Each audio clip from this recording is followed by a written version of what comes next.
Good morning and welcome to Start Your Day with Dr. A 5-minute inspirational to get your day off to an amazing start and to keep you growing.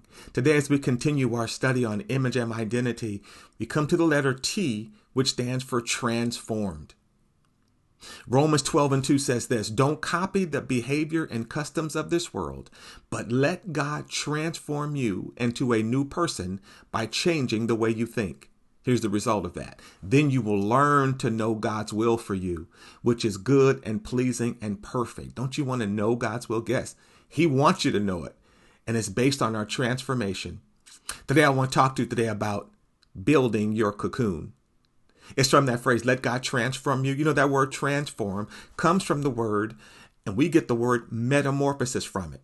That's where the word metamorphosis comes from, the Greek basic word for transform or transformation, which is a fundamental change in something. And that's what happens when we talk about a caterpillar turning into a butterfly, something that crawls into something that's flying. It's a transformation, a metamorphosis.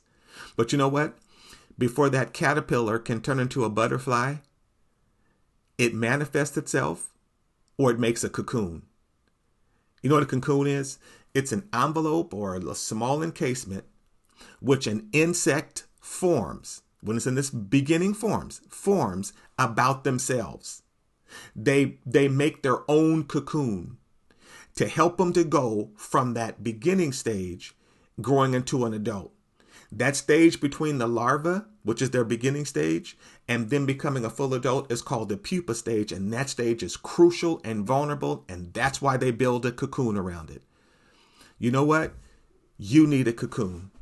Because in order for you to transform from the child stage or the larva stage or the beginning stage into the fullness of who God wants you to be, you have to pass through this, this pupa stage, and you need to be protected. Because that's where the changes develop that makes that caterpillar a butterfly. That's where the changes happen that turn that larva into an adult.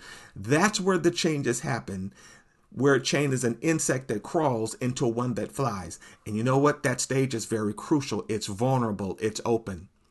So you know what? You need to build a cocoon around yourself. You need to encase in that cocoon only those things, those people, those situations that are going to help you grow. When you build that around yourself, that means there's certain people are not going to be able to be in that cocoon with you. Because when you're in that stage, when you're becoming all you can be, you're learning, you're growing, you're changing, you're thinking, you're being transformed. You can't afford to be around people who are tearing that down or who are negative or who are sucking life out of you. Even the insects know I need a cocoon just during this time I'm being transformed. Hey, here is your call to action. I want you to build your cocoon. Because remember, the insect does it for themselves. You build your cocoon. Decide who will be in there. The word decide comes from decide or decision. Is the same word it comes from incision, which is a cutting off.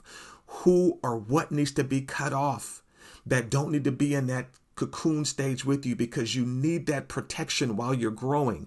But you got to build that cocoon. You got to decide who's going to be there for you spiritually, emotionally, and in your personal growth.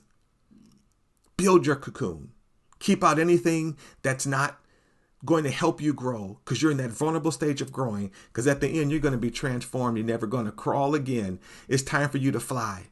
So decide who's going to be, what's going to be in that cocoon with you. All right. As we sign off again, if you ever want more, you can always join our Facebook group or inbetweenfamily.org.